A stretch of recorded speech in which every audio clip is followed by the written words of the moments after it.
Las copas se elevaron en el aire mientras mi corazón se detenía. «Por la nueva dueña de la casa», exclamó Miguel, mi único hijo, con una sonrisa que no reconocí. Su brazo rodeó la cintura de Daniela, mi nuera, quien sonrió con un brillo triunfante en sus ojos. Todos aplaudieron. Yo permanecí congelada, con la copa temblando en mi mano, sintiendo cómo el piso bajo mis pies se desvanecía. La casa que construí con el sudor de 40 años de trabajo. Mi hogar. El comedor que tantas veces había sido testigo de nuestras alegrías, ahora guardaba un silencio incómodo ante mi shock. Las luces del árbol de Navidad parpadeaban, proyectando sombras que bailaban como burlándose de mi ingenuidad. Sentí 23 pares de ojos sobre mí, esperando una reacción.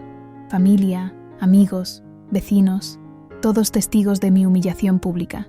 «¿No vas a brindar, mamá?». La voz de Miguel sonaba extrañamente distante, como si ya no fuera mi niño, como si estos 42 años criándolo hubieran sido borrados en un instante. Levanté mi copa con una dignidad que no sentía. «Por las sorpresas navideñas», respondí, mientras sentía que algo dentro de mí se quebraba. Mi voz sonó firme, pero mis manos no dejaban de temblar. Daniela, con su vestido rojo ceñido y sus joyas brillantes compradas con mi dinero, se acercó a susurrarme al oído mientras los demás continuaban con las conversaciones. «No te preocupes, suegra. Te dejaremos quedarte en el cuarto de servicio, por ahora». El pozole que había preparado durante horas, siguiendo la receta de mi difunta madre, ahora se sentía como plomo en mi estómago. Los tamales, los ponches, todo lo que había cocinado con amor desde el amanecer, ahora me provocaba náuseas. Busqué la mirada de mi comadre Lupe, la única que parecía notar mi desconcierto. Ella apretó los labios y negó sutilmente con la cabeza, confirmando lo que yo sospechaba. Esto no era una sorpresa solo para mí. Todos lo sabían, todos menos yo. «Vamos a abrir los regalos», gritó entusiasmada Daniela, dirigiéndose hacia el árbol como si siempre hubiera sido la anfitriona, como si yo fuera invisible. Miguel la siguió, sin mirarme, sin percatarse de que acababa de destruirme. O tal vez sí lo sabía y ya no le importaba. Mi hijo, aquel bebé que había sostenido contra mi pecho durante noches eternas de fiebre, el niño por quien había sacrificado todo. Observé cómo Daniela distribuía los regalos con la autoridad de quien ya se sabe dueña del espacio. Sus padres sonreían orgullosos desde el otro extremo de la sala. Don Ernesto, mi vecino de toda la vida, evitaba mirarme a los ojos, todos cómplices. El reloj antiguo que había heredado de mi abuela marcó las 10 de la noche con su característico sonido. Aquel reloj que había sobrevivido terremotos, mudanzas y pérdidas. Quizás el único que permanecía leal en esta casa de traiciones. «Mamá, Daniela y yo queremos darte algo especial este año», dijo Miguel acercándose con una pequeña caja envuelta en papel dorado. «Es para agradecerte por todo». Sus palabras sonaban huecas mientras abría el regalo con dedos entumecidos. Era un collar de fantasía, nada comparado con las esmeraldas que Daniela lucía en sus orejas. Esmeraldas que yo reconocía perfectamente. Habían pertenecido a mi madre. «Te lo ponemos», insistió Daniela tomando el collar con una sonrisa que no llegaba a sus ojos. Lo colocó alrededor de mi cuello y sentí sus manos frías como serpientes. El collar pesaba como una soga. «Tenemos un anuncio más», dijo Miguel alzando la voz para captar la atención de todos. «Además de la casa, hemos decidido tomar las riendas del negocio familiar. Mamá ya trabajó suficiente, ¿no creen? Merece descansar». El negocio, la tienda de artesanías que había construido desde cero, que había mantenido a flote durante la pandemia, que pagó la universidad de Miguel, sus viajes, su boda, mi vida entera.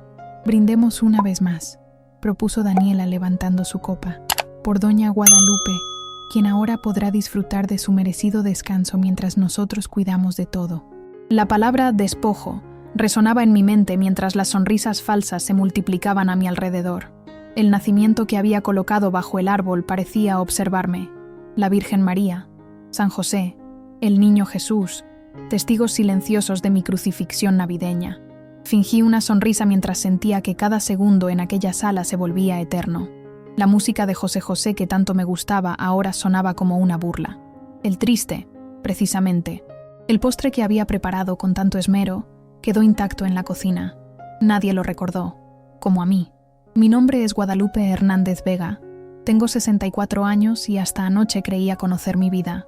Nací en Oaxaca, pero llevo 40 años en Ciudad de México, en esta casa de Coyoacán que compré ladrillo por ladrillo con el dinero que ganaba vendiendo artesanías.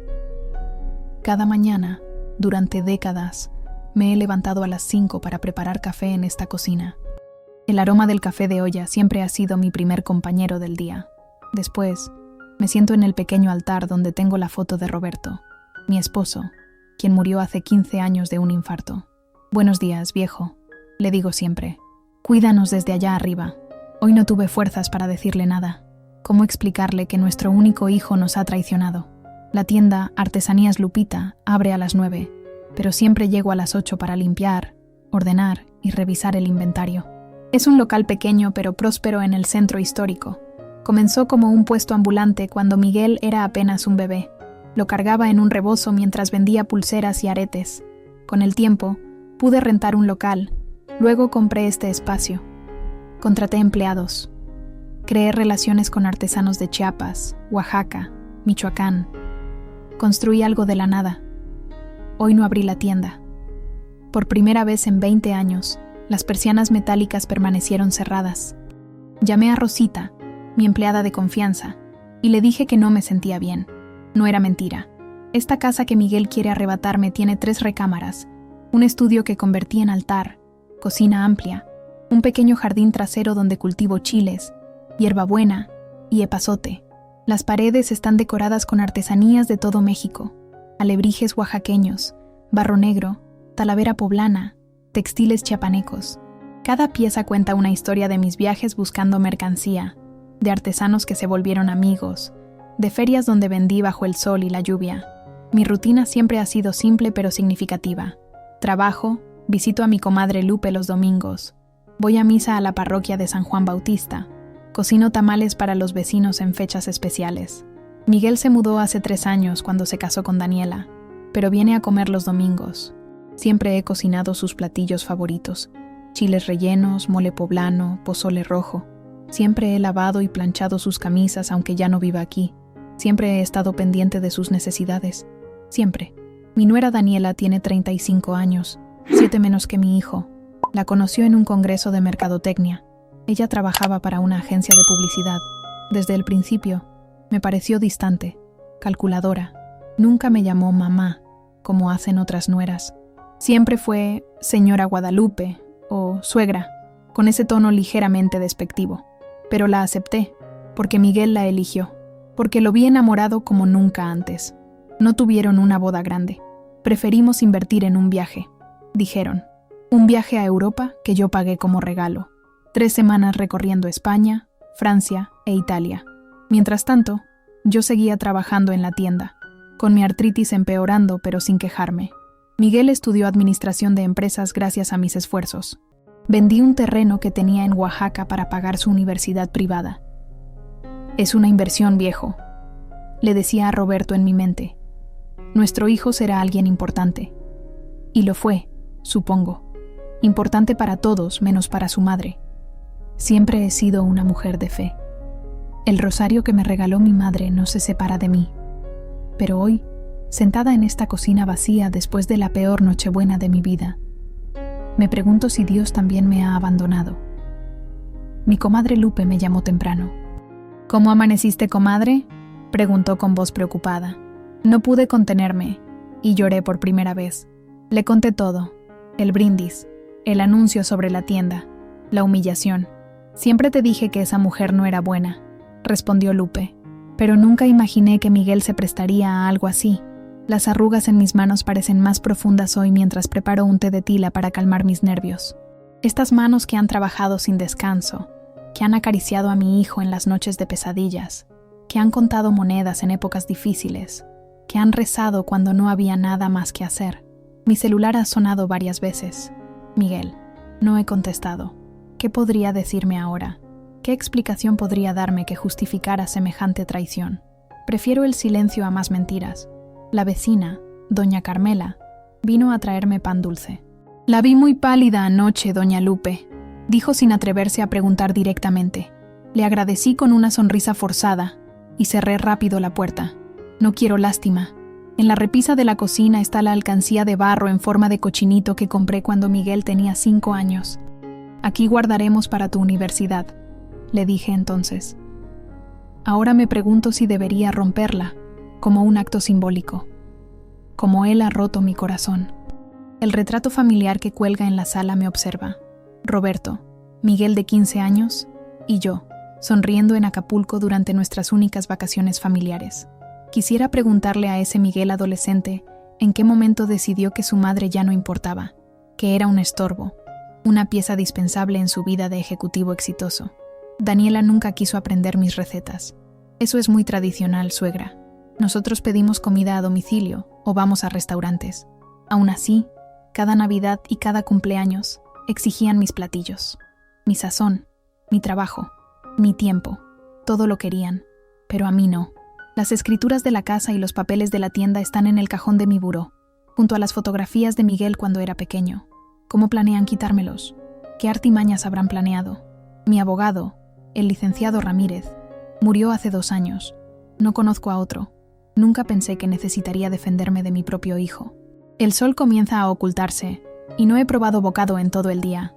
El recalentado de los tamales y el pozole espera en el refrigerador, pero no tengo hambre.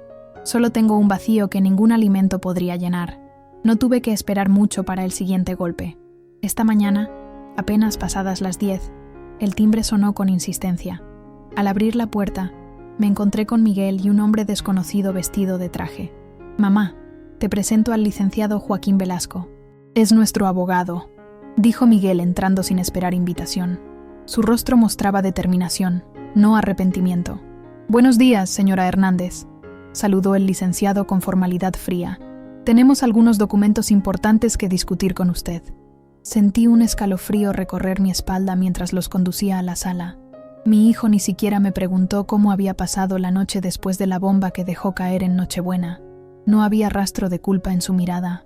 «¿Dónde está Daniela?», pregunté intentando mantener la compostura. «Está en la tienda», respondió Miguel casualmente, haciendo inventario. Las palabras me golpearon como bofetadas. ¿En mi tienda? ¿Quién le dio permiso para entrar? Miguel intercambió una mirada con el abogado antes de responder. «Mamá, siéntate por favor. Necesitamos hablar seriamente». El abogado abrió su maletín y extrajo un fajo de documentos. «Señora Hernández, su hijo me ha informado que usted acordó traspasar tanto esta propiedad como su negocio a su nombre. Traigo los papeles preparados para formalizar este acuerdo». La habitación comenzó a dar vueltas. «¿De qué está hablando? Yo jamás acordé semejante cosa». Miguel se acercó, usando ese tono condescendiente que Daniela le había enseñado. «Mamá, lo hemos discutido varias veces. Tu memoria no es la de antes. El doctor Sánchez dijo que es normal a tu edad». «¿El doctor Sánchez? ¿Cuándo hablaste con mi médico?» La indignación crecía en mi interior. «Hace meses, mamá. Estuve en tu última consulta, ¿no recuerdas? El doctor mencionó que estabas mostrando señales tempranas de deterioro cognitivo». «Mentira, pura mentira. Mi última consulta fue para mi artritis, y fui sola. El doctor Sánchez nunca ha mencionado nada sobre mi memoria o mi capacidad mental». «Miguel, sabes perfectamente que eso no es verdad», dije sintiendo cómo me temblaba la voz. «Nunca hemos hablado de traspasar nada. La casa y la tienda son mías, fruto de mi trabajo». El abogado carraspeó, visiblemente incómodo. «Señora, su hijo menciona que usted ha estado cometiendo algunos errores en la administración del negocio. Pérdidas importantes, decisiones cuestionables». «¿Pérdidas? La tienda nunca ha generado más ganancias que ahora», interrumpí indignada. «Tengo los libros contables que lo demuestran». Miguel suspiró teatralmente. «Mamá, las ventas han caído un 40% en el último trimestre. Los proveedores han estado llamando porque no les pagas a tiempo. Doña Rosita me llamó preocupada porque te encontró dormida en la trastienda». «Rosita, mi empleada de confianza desde hace 15 años. ¿También ella?» «Eso es mentira», respondí con la voz entrecortada. «Rosita jamás...» «Tengo los mensajes en mi celular», dijo Miguel mostrándome la pantalla brevemente, sin darme tiempo de leer nada. «Esto no es un castigo, mamá. Es por tu bien. Necesitas descansar, dejarnos manejar las responsabilidades. Te estás haciendo mayor». «Tengo 64 años, no 94», respondí con firmeza. «Y estoy perfectamente capacitada para manejar mi vida, mi casa y mi negocio. El licenciado Velasco me miró con fingida compasión. Señora Hernández, entiendo su resistencia, pero su hijo solo quiere lo mejor para usted. Estos documentos garantizan que usted tendrá un lugar donde vivir y una pensión mensual generosa. Tomé los papeles. El primer documento era un poder notarial que otorgaba a Miguel control total sobre mis bienes y decisiones médicas. El segundo era un contrato de donación de la casa. El tercero, una transferencia de la tienda. No firmaré nada, dije devolviendo los documentos. Esta casa es mía, la tienda también. No hay discusión posible. Miguel se puso de pie, visiblemente molesto. Mamá, no lo hagas más difícil. Daniela y yo hemos sido pacientes, pero no podemos seguir esperando a que tengas un accidente o cometas un error grave con el negocio. ¿Pacientes? ¿Esperando qué exactamente? ¿Mi muerte? La pregunta salió como un disparo. El silencio que siguió fue respuesta suficiente. Mi propio hijo esperaba que yo desapareciera para quedarse con todo. Si no lo haces voluntariamente, continuó Miguel ignorando mi pregunta, tendré que solicitar una evaluación de capacidad mental. El doctor Sánchez ya está al tanto. ¿Me estás amenazando con declararme incapacitada? No podía creer lo que estaba escuchando. No es una amenaza, mamá. Es la realidad. Ya no puedes seguir sola. Te olvidas de las cosas, tomas malas decisiones, eres vulnerable. Solo quiero protegerte. Las lágrimas comenzaron a formarse en mis ojos, pero me negué a dejarlas caer. No le daría esa satisfacción. Licenciado, dije dirigiéndome al abogado, le agradecería que se retire de mi casa. Y llévese sus papeles con usted.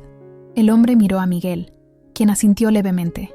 Le dejaré los documentos para que los revise con calma, señora. Volveré en unos días. Cuando el abogado salió, Miguel y yo quedamos solos en un silencio tenso. Daniela está embarazada, soltó finalmente. Vamos a necesitar más espacio. Esta casa es perfecta para formar nuestra familia. El golpe fue brutal. Un nieto. Mi primer nieto crecería en esta casa, pero yo sería una extraña. Quizás ni siquiera me permitirían verlo. ¿Y dónde se supone que viviré yo, hijo? La pregunta salió con más dolor que rabia. Te conseguiremos un departamento pequeño cerca de aquí, o puedes quedarte en el cuarto de servicio como dijo Daniela. Es suficiente para una persona sola. El cuarto de servicio.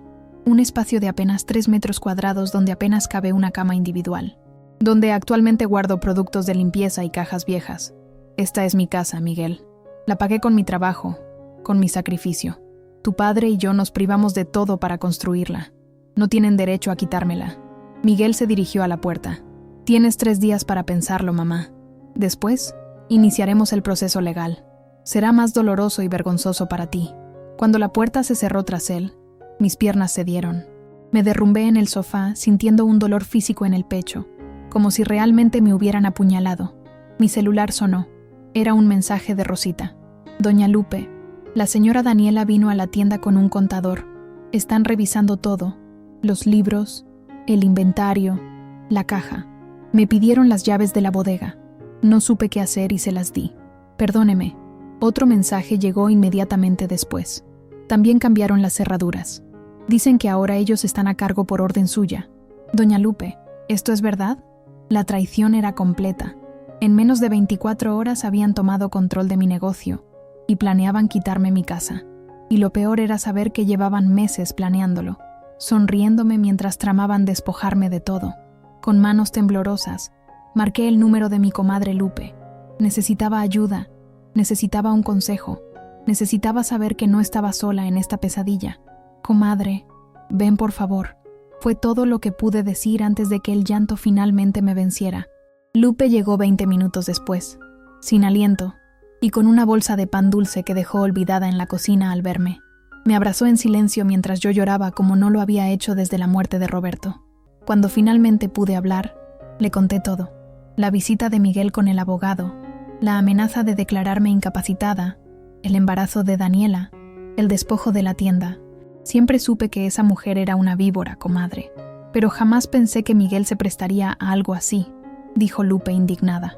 Después de todo lo que has hecho por él, todo lo que había hecho por él. Las palabras abrieron compuertas de recuerdos que me inundaron como una marea. Recordé cuando supe que estaba embarazada. Roberto y yo vivíamos en un cuarto de azotea en Doctores. Apenas teníamos para comer. Él trabajaba como chofer para una familia acomodada. Yo vendía dulces afuera de una escuela. El médico del centro de salud me dijo que el embarazo era de alto riesgo por mi presión arterial. Necesitas reposo y buena alimentación, recomendó. Pero el reposo era un lujo que no podíamos permitirnos.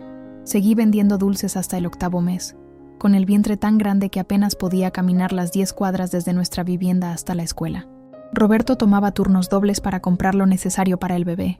Un Moisés de segunda mano, pañales de tela, un calentador para el agua del baño. El parto fue difícil. 36 horas de labor en el Hospital General porque no teníamos seguro social. Roberto vendió su único reloj, herencia de su padre, para comprar los medicamentos que el hospital no proporcionaba. Cuando finalmente pude sostener a Miguel en mis brazos, juré que ese niño tendría todo lo que nosotros no tuvimos: educación, oportunidades, un hogar seguro. ¿Te acuerdas, comadre, cuando Miguel tenía 5 años y le dio pulmonía? Le pregunté a Lupe mientras me secaba las lágrimas. ¿Cómo olvidarlo? 3 noches sin dormir, aplicando compresas frías para bajar la fiebre, rezando, prometiendo a todos los santos que sería una mejor persona si mi hijo se salvaba. Roberto tuvo que pedir dinero prestado a su patrón para comprar los antibióticos. Yo vendí mis aretes de quinceañera, lo único valioso que poseía, para pagar la consulta con un especialista. Y cuando necesitó frenos para sus dientes, continuó Lupe, vendiste los muebles de la sala y estuvimos 6 meses sentándonos en cajas de cartón. Sonreí tristemente ante ese recuerdo. Miguel tenía 12 años y sus dientes frontales crecían torcidos. Los niños en la escuela se burlaban. Le llamaban el conejo. El tratamiento de ortodoncia costaba más de lo que ganábamos en 3 meses. Pero lo conseguimos. Vendimos muebles, trabajé horas extras haciendo limpieza en casas ajenas. Roberto condujo taxis por la noche después de su trabajo regular. Todo para que ahora te quiera meter en el cuarto de servicio, dijo Lupe con amargura. Los recuerdos seguían fluyendo.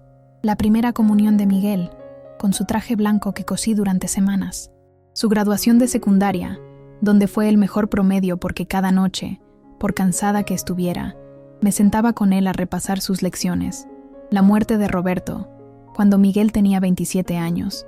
Un infarto fulminante mientras conducía. El seguro apenas cubrió el funeral. Miguel acababa de terminar la universidad y tenía su primer empleo formal. Prometió ayudarme, pero siempre había un gasto imprevisto, un curso que necesitaba tomar, una oportunidad que no podía desaprovechar. Nunca te ha dado nada, comadre, dijo Lupe como leyendo mis pensamientos. Todo ha sido al revés, tú dando, él recibiendo. Era verdad, el viaje a Cancún para su luna de miel, el enganche para su coche, los muebles para su departamento de soltero.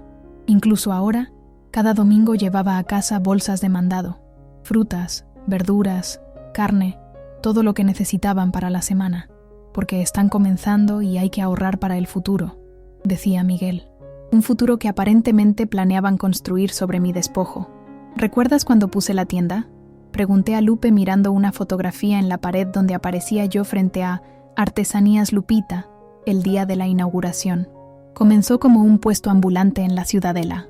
Luego, con mucho esfuerzo, logré rentar un pequeño local en el centro histórico.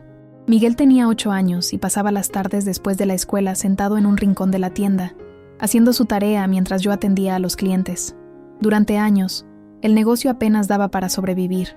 Viajábamos Roberto y yo a pueblos remotos, buscando artesanías únicas, piezas que nadie más tuviera en la ciudad. Dormíamos en autobuses para ahorrar en hoteles. Comíamos tortas frías para no gastar en restaurantes. Y cuando enfermó Roberto, recordó Lupe, vendiste tus anillos de matrimonio para pagar los medicamentos. 2 años de lucha contra el cáncer de próstata, tratamientos, medicinas, estudios. El dinero nunca era suficiente. Vendí joyas, pedí préstamos, trabajé horas interminables. Al final, nada funcionó. Roberto murió dejándome sola con un hijo universitario y deudas enormes. Miguel ni siquiera te acompañó al hospital las últimas semanas, dijo Lupe con rencor. Siempre tenía exámenes, proyectos, excusas. Era cierto. Yo justificaba su ausencia. Está construyendo su futuro como su padre hubiera querido. Pero Roberto jamás habría aprobado el abandono. Él, que trabajó hasta 3 días antes de morir para no dejarme desprotegida. Después, vino la expansión del negocio. Sin Roberto, canalicé toda mi energía en la tienda. Contraté empleados, amplié el local, establecí contacto con más artesanos. Las artesanías Lupita se convirtieron en un referente para turistas extranjeros buscando piezas auténticas. Y cuando Miguel se graduó, ¿quién pagó la fiesta?, preguntó Lupe retóricamente. Una celebración en un salón de Polanco. 50 invitados, música en vivo, comida gourmet. Gasté los ahorros de un año porque mi hijo merecía lo mejor. Es una inversión, me repetía.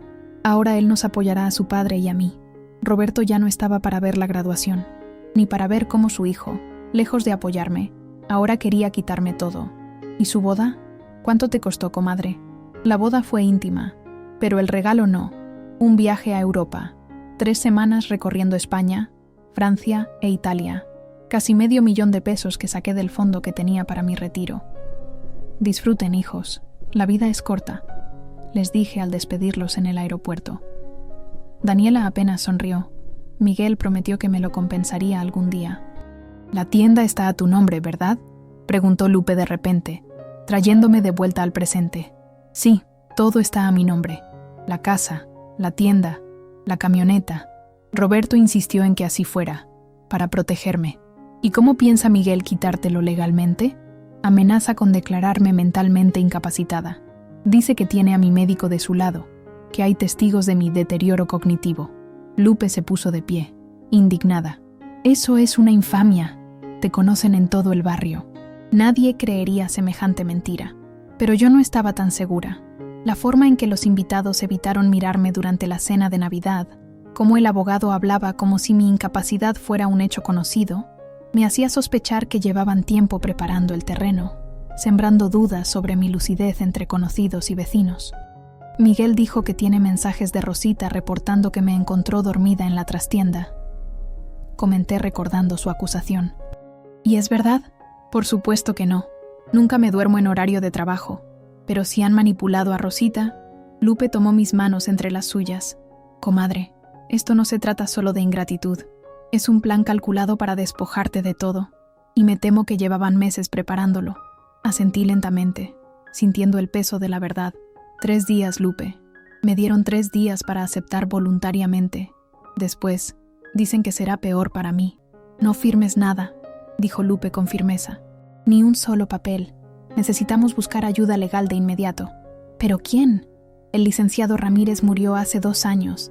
Era el único abogado que conocíamos». Lupe sacó su celular. «Mi sobrino Javier se graduó de Derecho hace 3 años. Trabaja para un bufete en Polanco. Le llamaré ahora mismo». Mientras Lupe hablaba por teléfono, miré alrededor de la sala, observando cada objeto, cada recuerdo materializado. La mecedora donde dormí con Miguel en brazos durante sus cólicos de bebé. El librero que Roberto construyó con sus manos. La Virgen de Guadalupe que mi madre me regaló antes de morir. Esta casa no era solo paredes y techo. Era mi vida entera. Y no permitiría que me la arrebataran. No tuve que esperar al tercer día para recibir el siguiente golpe. La mañana siguiente, apenas había terminado de desayunar cuando escuché un alboroto en la entrada. Al abrir la puerta, me encontré con Miguel, Daniela, 2 hombres desconocidos, y doña Carmela, mi vecina de toda la vida. «Buenos días, mamá», saludó Miguel con una formalidad que heló mi sangre. «Te presento al doctor Valenzuela. Es especialista en geriatría y evaluación cognitiva». El hombre de bata blanca me sonrió con condescendencia. «Buenos días, señora Guadalupe. Su hijo está muy preocupado por usted». Antes de que pudiera responder, Daniela intervino. También vino el licenciado Velasco para formalizar los documentos que discutieron ayer, y doña Carmela está aquí como testigo. Miré a Carmela, incrédula. Habíamos sido vecinas por 30 años. Nuestros hijos crecieron juntos. Cuando su esposo murió, fui yo quien le llevó comida durante semanas. Y ahora estaba allí, evitando mi mirada, cómplice del despojo. «No los he invitado a entrar», dije firmemente, bloqueando la puerta. «Y no necesito ninguna evaluación». Miguel suspiró teatralmente. «Mamá, por favor, no lo hagas más difícil. El doctor solo quiere hacerte unas preguntas. Es por tu bien». «¿Por mi bien? ¿O por el tuyo?». La rabia comenzaba a superar al dolor. «No voy a someterme a ningún examen y no voy a firmar nada. Ya se los dije ayer». «Señora Guadalupe», intervino el doctor Valenzuela, «entiendo su resistencia. Muchas personas en su situación niegan lo que les está pasando. Es parte del mismo proceso de deterioro cognitivo. No tengo ningún deterioro, exclamé indignada. Administro mi negocio perfectamente. Vivo sola sin problemas. Tengo todas mis facultades. Miguel sacó su celular. ¿Sabes qué día es hoy, mamá? Miércoles 26 de diciembre. Respondí inmediatamente. Es jueves 27. Corrigió mostrándome la pantalla de su teléfono. ¿Ves a lo que me refiero, doctor? Está desorientada temporalmente. Me quedé muda por un momento. ¿Era posible que hubiera perdido la noción del tiempo? No. Estaba segura que era miércoles. O tal vez, con tantas emociones, quizás me había confundido. El doctor Valenzuela asintió con gesto profesional. La desorientación temporal es uno de los primeros signos de... No estoy desorientada, interrumpí. Solo estoy cansada y alterada porque mi hijo y su esposa intentan quitarme mi casa y mi negocio. Nadie quiere quitarte nada, mamá, dijo Miguel en tono meloso. Solo queremos protegerte y cuidarte. Doña Carmela finalmente habló. Lupita, querida, todos nos hemos dado cuenta de los cambios. Las veces que has salido en bata a la calle, cuando dejaste la estufa encendida, cuando me confundiste con tu hermana Consuelo, que en paz descanse. La miré horrorizada. Jamás había salido en bata a la calle. Nunca dejé la estufa encendida. Y ciertamente nunca la confundí con mi difunta hermana. Eso es mentira, dije con voz temblorosa. Carmela, ¿por qué dices esas cosas? Ella bajó la mirada, incómoda pero persistente. No recuerdas. Ese es el problema. La semana pasada te encontré regando las plantas a las 3 de la madrugada, descalza y hablando sola. ¿La semana pasada? Pero si estuviste en Cuernavaca visitando a tu hija. Tú misma me lo dijiste antes de irte. Miguel intervino rápidamente. Mamá, doña Carmela regresó hace 10 días. Tú misma la saludaste cuando volvió. La confusión me invadió momentáneamente. ¿Era posible que estuviera mezclando los tiempos? No. Estaba segura que Carmela me había dicho que estaría fuera hasta después de Navidad. El doctor aprovechó mi momento de duda. Señora Guadalupe, solo queremos hacer una evaluación preliminar. Son preguntas sencillas. Si todo está bien como usted dice, no tiene nada que temer. Miré a las 5 personas frente a mi puerta, todos esperando que flaqueara, que mostrara algún signo de confusión que pudieran usar en mi contra. Sentí una oleada de náuseas. No los voy a dejar entrar, repetí, pero mi voz sonaba menos firme. Daniela, quien había permanecido extrañamente callada, dio un paso al frente con su vientre apenas visible bajo su blusa cara. Señora Guadalupe, por el bien de su nieto, debería cooperar. El estrés de esta situación no es bueno para mi embarazo. Usar a mi nieto no nacido como chantaje emocional. La frialdad del cálculo me dejó sin aliento. Mi sobrino abogado viene en camino, dije recordando que Lupe había contactado a Javier anoche. Cualquier evaluación o documento tendrá que esperar a que él llegue. El licenciado Velasco consultó su reloj. Señora, tengo una agenda muy ocupada. No puedo esperar indefinidamente. No le estoy pidiendo que espere, respondí recuperando algo de firmeza. Le estoy pidiendo que se vaya. Daniela perdió la paciencia. Ya basta de esta farsa. Todos sabemos que no estás bien. La tienda es un desastre. Has estado espantando clientes con tus comportamientos erráticos. El proveedor de Oaxaca no quiere trabajar más contigo porque no le pagaste el último pedido. Eso es completamente falso, respondí indignada. Don Mateo y yo tenemos una relación de 20 años. Siempre he pagado puntualmente. ¿Cuándo fue la última vez que le pagaste?, preguntó Daniela con una sonrisa maliciosa. Hace 2 semanas. 12,000 pesos por las nuevas piezas de barro negro. Incorrecto, dijo sacando su celular. Aquí está el mensaje de don Mateo quejándose porque lleva 3 meses esperando su pago. Incluso amenaza con acción legal. Me mostró un mensaje que efectivamente parecía venir del número de don Mateo. Sentí que el mundo se tambaleaba bajo mis pies. ¿Era posible que hubiera olvidado algo tan importante? Déjame ver ese mensaje completo, pedí extendiendo la mano. Daniela retiró rápidamente el teléfono. No es necesario. El punto es que la tienda está en problemas por tu gestión. Y hay muchos otros ejemplos, como el incidente con los turistas americanos, añadió Miguel. La queja formal que presentaron porque les cobraste el doble y luego los insultaste. Jamás haría algo así, exclamé horrorizada. Tenemos la queja por escrito, insistió Miguel. Están las cámaras de seguridad que lo demuestran. La cabeza me daba vueltas. Nunca había tenido problemas con clientes. Mi reputación era impecable. Señora Guadalupe, intervino el doctor nuevamente. Estos episodios de confusión y comportamiento inapropiado son consistentes con un cuadro de demencia temprana. Le sugiero que nos permita ayudarla. En ese momento, un taxi se detuvo frente a la casa. De él bajó un joven de traje, cargando un maletín. Era Javier, el sobrino de Lupe. «Buenos días», saludó acercándose con paso firme. «Soy el licenciado Javier Mendoza. Represento legalmente a la señora Guadalupe Hernández». Nunca me había sentido tan aliviada de ver a alguien. Miguel y Daniela intercambiaron miradas de preocupación.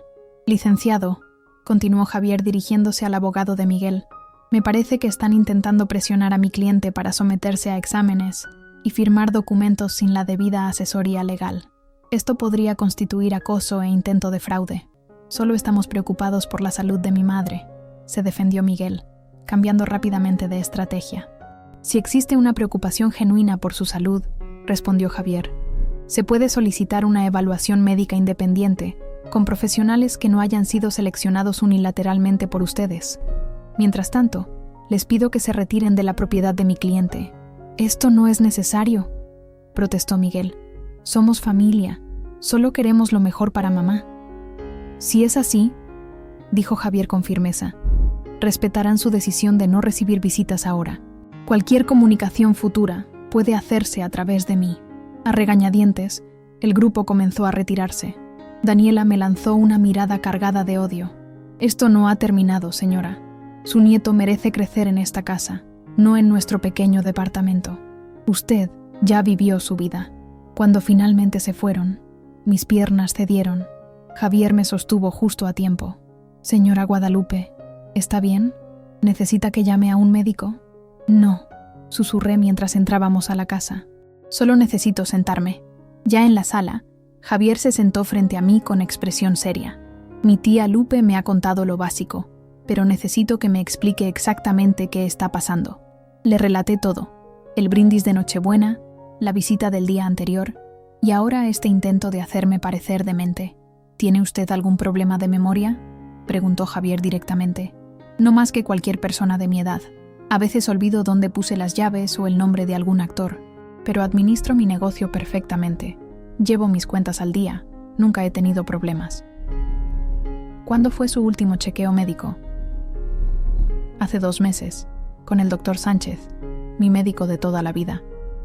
Solo tengo artritis y presión alta controlada, nada relacionado con mi capacidad mental». Javier tomó notas en su libreta. «¿Y qué hay de las acusaciones sobre problemas en la tienda?» «Son completamente falsas. El negocio nunca ha estado mejor. Tengo los libros contables que lo demuestran». «¿Dónde están esos libros?». La pregunta me heló la sangre. «En la oficina de la tienda. Pero Daniela cambió las cerraduras ayer.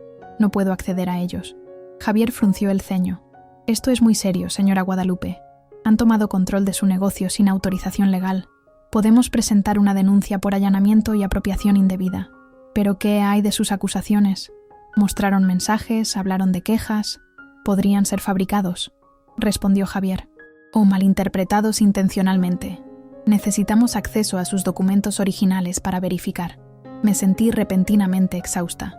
«Licenciado, ¿cree que mi propio hijo está dispuesto a falsificar pruebas para declararme incapaz?». Javier me miró con compasión. «Señora Guadalupe, he visto familias destrozarse por mucho menos que una casa en Coyoacán y un negocio próspero. El dinero saca lo peor de las personas». Sus palabras me golpearon con la fuerza de la verdad. Mi propio hijo, aquel bebé que sostuve en mis brazos, por quien sacrifiqué todo, estaba dispuesto a destruirme para quedarse con mis bienes. «¿Qué hacemos ahora?», pregunté con voz quebrada. «Primero, necesito que me firme un poder legal para representarla. Después, solicitaremos una medida cautelar para impedir que dispongan de sus bienes mientras se aclara la situación. Y lo más importante, necesitamos una evaluación médica independiente que certifique su plena capacidad mental». Mientras Javier explicaba los siguientes pasos legales, mi celular sonó. Era un mensaje de mi comadre Lupe. «Comadre, estoy en la tienda. No me dejaron entrar. Hay gente sacando mercancía en cajas. Creo que están vaciando el inventario». El último vestigio de esperanza se desmoronó dentro de mí. La tienda que construí con tanto esfuerzo estaba siendo saqueada por mi propio hijo, mientras yo permanecía atrapada en casa, defendiéndome de ser declarada demente. Le mostré el mensaje a Javier quien inmediatamente tomó su teléfono. «Voy a llamar a la policía», dijo marcando el número. «Esto ya no es solo un conflicto familiar, es un delito». Mientras él hablaba, miré por la ventana hacia la calle donde crecía mi hijo, donde fui feliz con Roberto, donde construí mi vida entera. Me pregunté si algún día volvería a sentir que este lugar era seguro. Las lágrimas finalmente llegaron, imparables, mientras la magnitud de la traición me golpeaba completamente. No era solo la casa o la tienda, era mi dignidad, mi historia, mi identidad lo que querían arrebatarme. Esa noche no pude dormir. Después de que Javier se marchara, prometiendo regresar temprano al día siguiente para acompañarme a la fiscalía, me quedé sola con mis pensamientos. Las últimas 48 horas habían destruido mi vida tal como la conocía. Mi hijo, mi único hijo, el centro de mi existencia durante 4 décadas, había elegido traicionarme de la manera más cruel. Sentada en la mecedora de mi recámara, observaba las fotografías en la cómoda. Miguel recién nacido en mis brazos, Miguel en su primer día de escuela, Miguel graduándose de la universidad, Miguel en su boda con Daniela, y entonces, como si un velo se levantara de mis ojos, comencé a ver un patrón que siempre estuvo ahí, pero que me negué a reconocer. En cada etapa importante de su vida, yo había dado más de lo que podía permitirme, sacrificándome completamente, mientras él simplemente tomaba y pedía más. ¿Cuándo fue la última vez que Miguel me preguntó cómo estaba yo? ¿Cómo me sentía? ¿Qué necesitaba? ¿Cuándo fue la última vez que ofreció ayudarme con algo sin esperar nada a cambio? Recordé su graduación universitaria. Le regalé un reloj costoso, ahorrando durante meses. Su respuesta: «Gracias, mamá, pero mis amigos tienen modelos más nuevos». El viaje a Europa tras su boda. A su regreso, ninguna palabra de agradecimiento, solo anécdotas sobre hoteles que hubieran sido mejores si tuvieran más presupuesto. Siempre justifiqué su comportamiento. «Es joven», me decía. «Tiene presiones, ambiciones. Los jóvenes son diferentes ahora. Al menos viene a visitarme los domingos». Visitas que ahora veía con claridad, siempre breves, siempre con un propósito: llevarse comida para la semana, pedir un préstamo temporal, usar mi lavadora porque la suya estaba descompuesta desde hacía 3 años.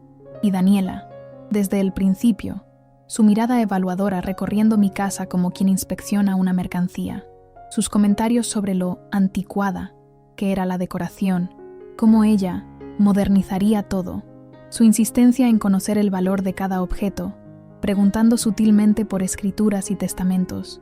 «¿Qué pasará con la casa cuando usted ya no esté, suegra?», me había preguntado apenas 3 meses después de la boda.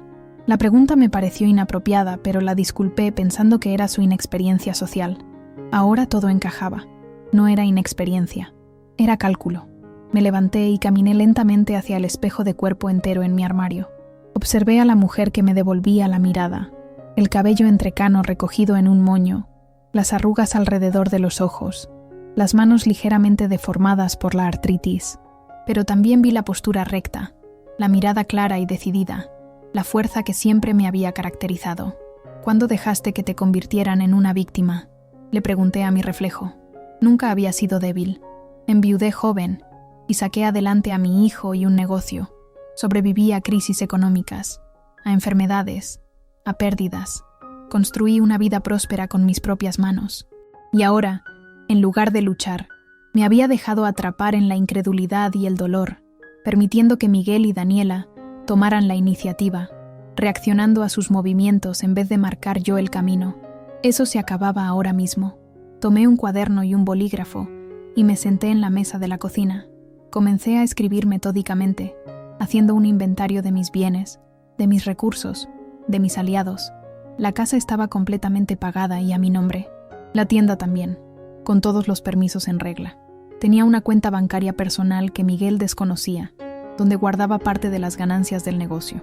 Doña Rosita, mi empleada de mayor confianza, llevaba 15 años trabajando conmigo. ¿Realmente creía en las mentiras de Miguel? ¿O simplemente estaba asustada y confundida? Mi comadre Lupe, incondicional como siempre. El padre Tomás de la parroquia, quien me conocía desde que llegué al barrio. Don Joaquín de la papelería, doña Estrella de la farmacia, don Pedro el frutero, vecinos y comerciantes que habían sido testigos de mi trabajo honesto durante décadas.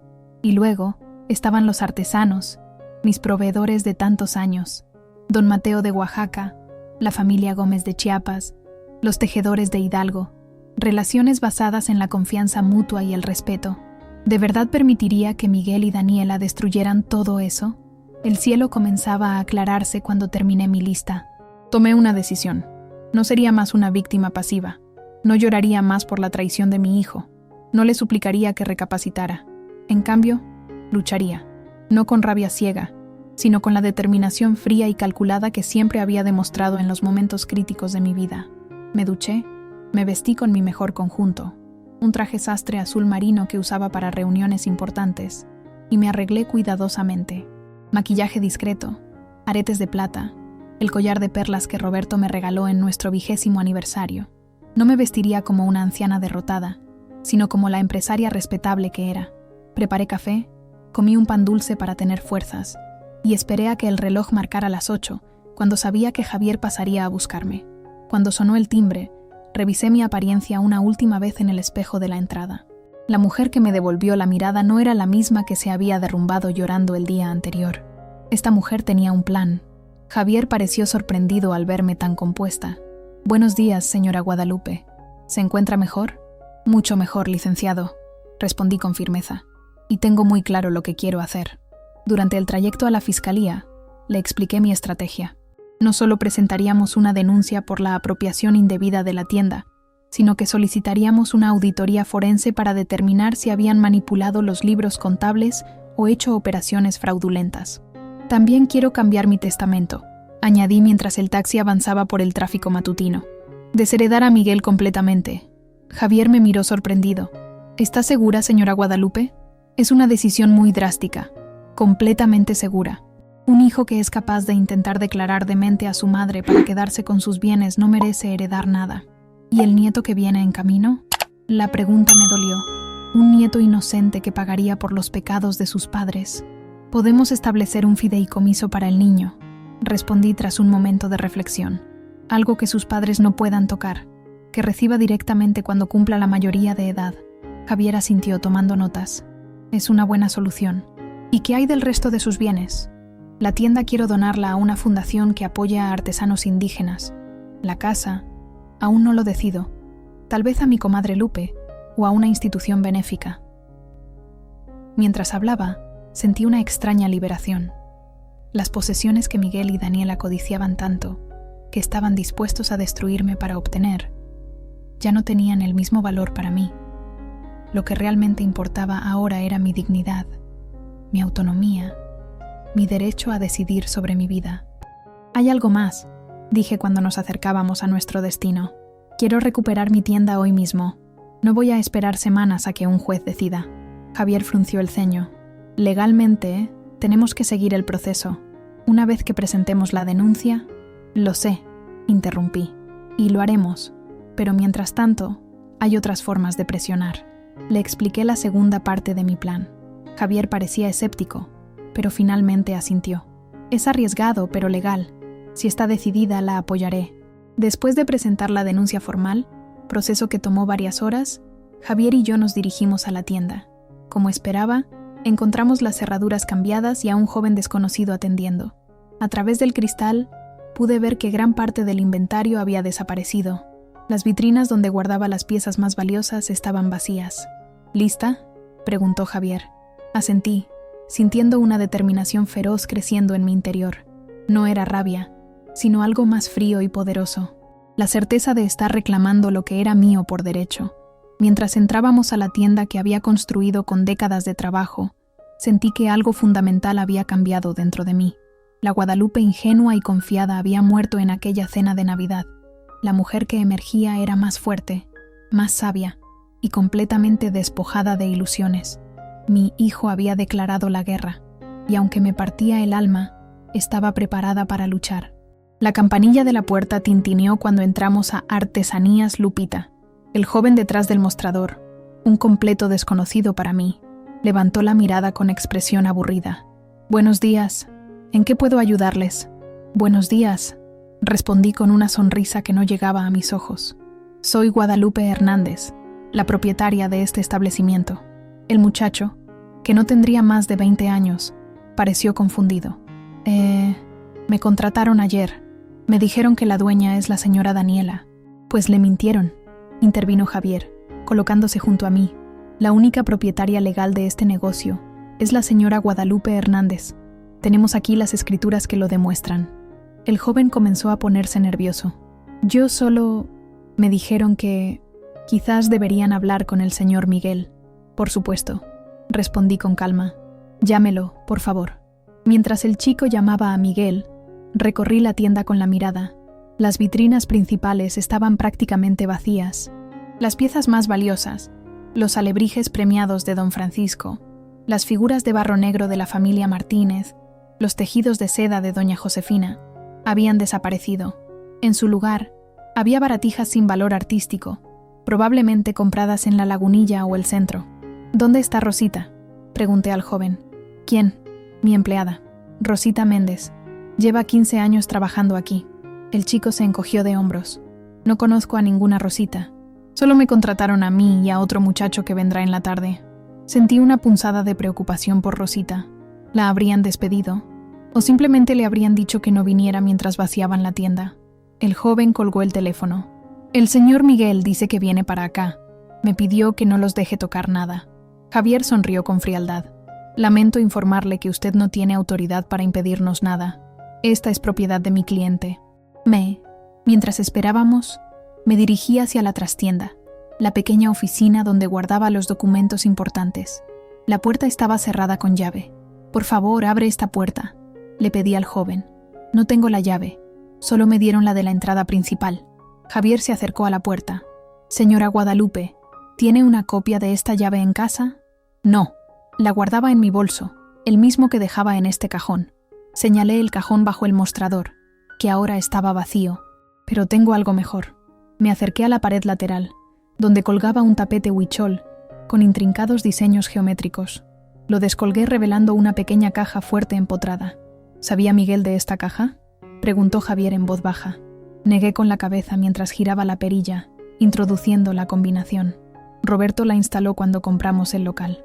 Solo él y yo conocíamos su existencia. Al abrirse la caja, extraje una pequeña llave dorada y un sobre grueso sellado. El joven empleado nos observaba con los ojos muy abiertos. ¿Debería llamar a la policía?, preguntó inseguro. Adelante, respondió Javier. De hecho, ya vienen en camino. Nosotros mismos los llamamos. Con la llave en mano, abrí la puerta de la trastienda. El caos que encontré dentro me dejó sin aliento. Cajones abiertos, papeles esparcidos por el suelo, la pequeña caja registradora antigua forzada y vacía. Habían saqueado el lugar buscando algo, o quizás simplemente destruyendo evidencia. Me dirigí directamente al librero donde guardaba los libros contables. Como esperaba, habían desaparecido. Los últimos 3 años de registros meticulosos se habían esfumado. Buscaban esto, dije mostrando el sobre que había sacado de la caja fuerte. Las copias digitales de toda la contabilidad, actualizadas hasta la semana pasada. El rostro de Javier se iluminó. ¿Tiene respaldos de todo? Por supuesto.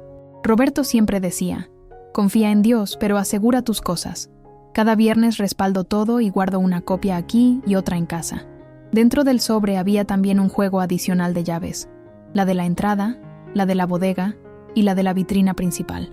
Con esto podemos demostrar que no tengo ningún problema de memoria o capacidad mental, dije con amarga satisfacción. Una persona con deterioro cognitivo no mantendría un sistema de respaldo tan meticuloso. En ese momento, la campanilla de la entrada sonó nuevamente. Miguel entró con paso firme, seguido por Daniela y el licenciado Velasco. Sus rostros mostraban una mezcla de sorpresa e indignación al vernos. ¿Qué haces aquí, mamá?, preguntó Miguel, intentando sonar preocupado en vez de alarmado. Deberías estar descansando en casa. Esta es mi tienda, respondí con serenidad. El lugar donde he trabajado durante 30 años. ¿Por qué no debería estar aquí? Porque acordamos que Daniela y yo nos haríamos cargo mientras tú te recuperas, respondió Miguel, con ese tono condescendiente que tanto me irritaba ahora. Yo no acordé nada, repliqué. Ustedes intentaron coaccionarme para que firmara documentos renunciando a mis propiedades. Grandes diferencias. Señora Guadalupe, intervino el abogado Velasco. Su comportamiento errático solo confirma nuestras preocupaciones sobre su estado mental. Javier dio un paso adelante. Licenciado, le sugiero que mida sus palabras. Mi cliente ha presentado esta mañana una denuncia formal por apropiación indebida y posible fraude contra su hijo y nuera. La policía está en camino. El rostro de Miguel palideció. ¿Has llamado a la policía? ¿Contra tu propio hijo? Tú intentaste declararme demente. Respondí sin alterar mi voz. ¿Qué esperabas? Solo queremos protegerte, insistió, aunque su tono ya no sonaba convincente incluso para él mismo. ¿Protegerme? ¿Vaciando mi inventario? ¿Despidiendo a mis empleados? ¿Destruyendo mis registros contables? Daniela, que hasta entonces había permanecido extrañamente silenciosa, finalmente habló. No seas dramática, suegra. Solo estábamos reorganizando. Esas artesanías anticuadas no generaban suficientes ventas. Vamos a modernizar el concepto, hacerlo más atractivo para turistas extranjeros. ¿Con baratijas hechas en China? Pregunté señalando las nuevas mercancías. ¿Traicionando a los artesanos que han confiado en mí durante décadas? Miguel intentó cambiar de estrategia. Mamá, estás confundida. Esos artesanos ya no querían trabajar contigo. Tuvimos que buscar nuevos proveedores porque los antiguos estaban insatisfechos. Era el momento que había estado esperando.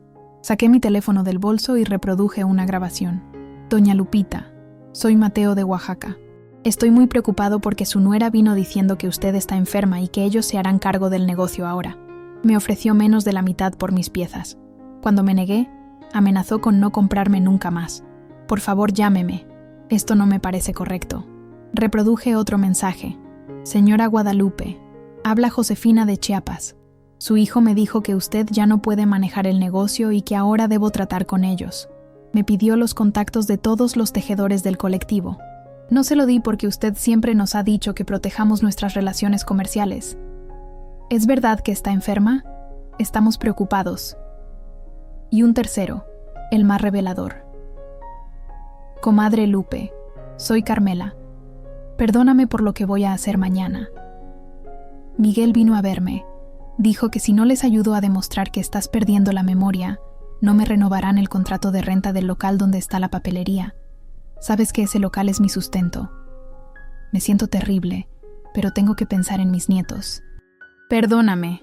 Las grabaciones cayeron como bombas en la habitación. Miguel y Daniela se miraron alarmados, mientras el abogado Velasco comenzaba a retroceder disimuladamente hacia la puerta. ¿Sorprendidos?, pregunté con calma. Debería sentirme ofendida porque me creyeran tan ingenua. Cada persona a la que contactaron para participar en su pequeña farsa me llamó inmediatamente. Nadie creyó realmente que yo estuviera perdiendo la cabeza. Esos mensajes no prueban nada, dijo Daniela, aunque su voz carecía de convicción. Podrían ser manipulados. Eso lo decidirá un juez, respondió Javier. Junto con esto, mostré el sobre con los respaldos contables. Aquí está cada transacción, cada venta, cada pago a proveedores de los últimos 3 años. Todo perfectamente documentado y respaldado, sin un solo error. ¿Les parece el trabajo de alguien con deterioro cognitivo? Y esto, añadió Javier sacando su teléfono, es el resultado de la evaluación neurológica independiente que la señora Guadalupe se realizó esta mañana en el Hospital Ángeles, con el doctor Ernesto Valdivia, uno de los neurólogos más respetados del país. Diagnóstico: capacidades cognitivas perfectamente normales para su edad. Era cierto. Antes de ir a la fiscalía, habíamos hecho una parada en el hospital, donde Javier había arreglado una consulta de emergencia con un especialista amigo suyo. Los resultados habían sido contundentes. Estaba en pleno uso de mis facultades mentales. En ese momento, sonaron sirenas en el exterior. 2 patrullas se estacionaron frente a la tienda. Esos deben ser los oficiales que vienen por la denuncia, comenté con naturalidad. Licenciado Velasco, si yo fuera usted, consideraría muy cuidadosamente su participación en este asunto. Intentar declarar incapaz a una persona perfectamente sana para apropiarse de sus bienes constituye varios delitos graves. El abogado palideció. Señora Hernández, yo simplemente representaba los intereses de su hijo basado en la información que él me proporcionó. Si hubo algún malentendido, estaré encantado de cooperar con las autoridades. Miguel pareció desesperado. Mamá, esto es innecesario. Podemos resolverlo en familia. No necesitamos involucrar a la policía. Eso debiste pensarlo antes de intentar robarme todo lo que construí con décadas de trabajo, respondí mientras los oficiales entraban a la tienda. Antes de traicionar mi confianza, antes de romperme el corazón. Mientras los policías tomaban declaraciones y aseguraban el local, observé a Miguel y Daniela con una mezcla de tristeza y determinación. Habían subestimado gravemente a la mujer que les hacía tamales cada domingo. Habían confundido bondad con debilidad, generosidad con ingenuidad, y ese había sido su error fatal, porque bajo la superficie de la madre abnegada y la suegra complaciente, siempre había existido una mujer que sobrevivió a la pobreza, a la viudez temprana, a crisis económicas y pérdidas devastadoras. Una mujer que construyó un negocio desde cero, que educó a un hijo sola, que nunca dependió de nadie para salir adelante. Una mujer que no iba a permitir que le arrebataran su dignidad, ni siquiera su propio hijo. 3 días después de recuperar la tienda, me reuní con Javier en su despacho en Polanco. El elegante edificio de cristal contrastaba con mi tienda tradicional, pero me sentí perfectamente cómoda caminando por sus pasillos alfombrados. Después de todo, yo también era una empresaria exitosa. La secretaria de Javier me recibió con una sonrisa amable. El licenciado la está esperando. Señora Hernández, por favor, pase. Javier se levantó para saludarme y me ofreció asiento frente a su amplio escritorio de madera oscura. Sobre la mesa había varios documentos cuidadosamente organizados en carpetas de colores. Doña Guadalupe, tengo buenas y malas noticias, comenzó sin preámbulos. La buena es que la evaluación neurológica y los respaldos contables han desacreditado completamente las acusaciones sobre su supuesta incapacidad. Ningún juez aceptaría una petición de interdicción con estas evidencias. ¿Y la mala noticia?, pregunté, preparada para cualquier cosa. La Fiscalía considera que, al ser un asunto familiar, deberíamos intentar una mediación antes de proceder con cargos criminales contra su hijo y nuera. Asentí lentamente. Ya esperaba algo así. El sistema judicial siempre prefería no intervenir en conflictos familiares, incluso cuando incluían intentos de fraude y apropiación. ¿Qué opciones tenemos entonces? Javier abrió la primera carpeta. He preparado varias estrategias legales para recuperar control total de sus bienes y protegerlos de futuros intentos de apropiación. Durante la siguiente hora, revisamos documentos, discutimos estrategias y tomamos decisiones. No buscaba venganza, sino protección. No quería destruir a Miguel y Daniela, solo quería asegurarme de que nunca más pudieran amenazar mi seguridad ni mi patrimonio. El inventario que lograron sacar de la tienda está valorado en aproximadamente 350,000 pesos, explicó Javier consultando un documento. Podemos exigir su devolución inmediata o su valor equivalente. Lo que más me preocupa son las piezas de colección, respondí, especialmente los alebrijes de don Francisco. Son irreemplazables. Hemos localizado la mayoría en una bodega rentada a nombre de Daniela en la colonia obrera. Con la orden judicial que solicitamos, podremos recuperarlos mañana mismo. La eficiencia de Javier me impresionaba. En apenas 3 días había logrado más que yo en semanas de preocupación. ¿Qué hay de Rosita?, pregunté recordando a mi empleada. Según su declaración, la amenazaron con denunciarla por supuestos robos si no cooperaba con ellos. Está dispuesta a testificar si fuera necesario. Pobre Rosita, 15 años de lealtad y la trataron así. Me sentí culpable por no haberla protegido mejor. Javier cerró la primera carpeta y abrió la segunda, etiquetada Protección Patrimonial. Ahora, sobre sus bienes, he redactado un nuevo testamento según sus instrucciones. La casa será donada a una fundación para mujeres emprendedoras, con la condición de que usted pueda vivir en ella hasta su fallecimiento. La tienda pasará a un fideicomiso que beneficiará a los artesanos con los que ha trabajado durante décadas. Asentí, satisfecha. ¿Y el fideicomiso para mi nieto? Está todo preparado. Se activará con su nacimiento y recibirá los fondos al cumplir 25 años, con provisiones para educación antes de esa edad. Sus padres no tendrán acceso a este dinero bajo ninguna circunstancia. La tercera carpeta contenía documentos sobre la seguridad inmediata. He contratado un servicio de seguridad privada que instalará cámaras en su casa y la tienda, explicó Javier. También recomiendo cambiar todas las cerraduras y contratar temporalmente a un guardia para la tienda. ¿Cree que intentarán algo más?, pregunté, sorprendida por estas medidas. Espero que no. pero prefiero ser precavido. Personas capaces de intentar declarar incapacitada a su propia madre podrían recurrir a medidas desesperadas al verse descubiertos. La idea era perturbadora, pero asumí que Javier tenía razón. No podía subestimar a Miguel y Daniela nuevamente. Hay otro asunto importante, añadió Javier abriendo la última carpeta.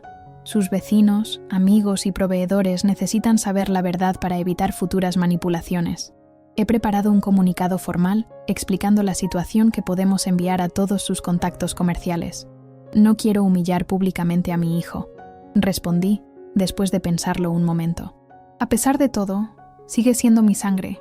Prefiero hablar personalmente con las personas importantes y mantener cierta discreción. Javier asintió comprensivamente. Entiendo, pero debería documentar estas conversaciones de alguna manera, por precaución. Cuando salí del despacho 2 horas después, tenía un plan claro y los medios para ejecutarlo. Ya no me sentía como una víctima, sino como una mujer retomando el control de su vida. Mi primer destino fue el banco. Necesitaba verificar que mis cuentas no hubieran sido alteradas y establecer nuevas medidas de seguridad. El gerente, don Raúl, me recibió personalmente. Doña Guadalupe, qué gusto verla. Su abogado ya me puso al tanto de la situación. Lamento mucho lo ocurrido. Gracias, don Raúl. Necesito saber si mi hijo ha intentado acceder a mis cuentas. El gerente revisó su computadora. Efectivamente. Hace 4 días se presentó con una carta supuestamente firmada por usted, solicitando añadirlo como cotitular. Nuestro protocolo requiere su presencia física para tales cambios, así que le indicamos que debía venir con usted. Un escalofrío recorrió mi espalda. 4 días atrás era precisamente cuando Miguel me había presentado al supuesto especialista en geriatría. Si hubiera firmado aquellos documentos... Quiero cambiar todas mis claves y establecer medidas de seguridad adicionales, solicité, y necesito que cualquier intento futuro de modificación me sea notificado inmediatamente. Por supuesto, también le recomendaría abrir una nueva cuenta en otra sucursal, por seguridad. Seguí su consejo y abrí una cuenta en un banco diferente, transfiriendo parte de mis fondos. No era una suma extraordinaria, pero representaba el fruto de décadas de trabajo honesto. Mi siguiente parada fue la notaría. Necesitaba revocar cualquier poder que hubiera otorgado a Miguel en el pasado. Para mi sorpresa y alivio, el notario me informó que nunca había registrado ningún poder a su nombre. Al menos en ese aspecto, mi cautela natural me había protegido. De regreso en la tienda, me encontré con Rosita organizando el inventario recuperado. Su rostro se iluminó al verme. Doña Lupita, qué bueno que llegó. Don Mateo de Oaxaca acaba de enviar un mensaje. Dice que tiene nuevas piezas y quiere saber si seguimos interesados. Sonreí, sintiendo que algo de normalidad regresaba a mi vida. Por supuesto que estamos interesados. Dile que venga la próxima semana como siempre. Mientras recorría la tienda, notando los espacios vacíos que aún quedaban por llenar, recordé algo importante. Mi libreta de contactos, donde guardaba los números y direcciones de todos los artesanos con los que trabajaba. No estaba en ninguno de los cajones. Rosita, ¿has visto mi libreta negra? La que tiene todos los contactos.